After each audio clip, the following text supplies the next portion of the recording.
रे जाई जाई हम रोज खेतवा में हगे होता रे हम कहत नहीं के होगा के होगा हां ए बार तोरा के मुजी में से लुकाई के देखनी तेही हमें ले तो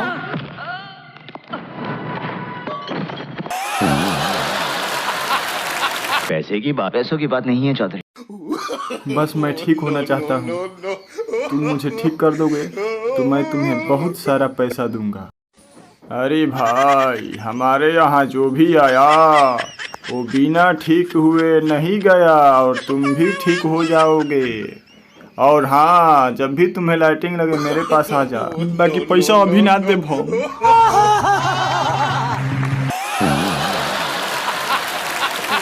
ए अंजलि, तनी रुका ना 2 मिनट, हमारा बड़ा कोस के लागल बा। आवा तनी हम 2 मिनट में मतदान करके। ठीक है जाओ। भाई लोग तो कैसन लागल हो वीडियो? अगर अच्छा लागल होई तो लाइक करब जा, कमेंट करब जा और हमारे चैनल के सब्सक्राइब कर लेब जा। और गलती हुई तो माफ़ी कर देब जा, काहे कि हमारा पहला वीडियो है।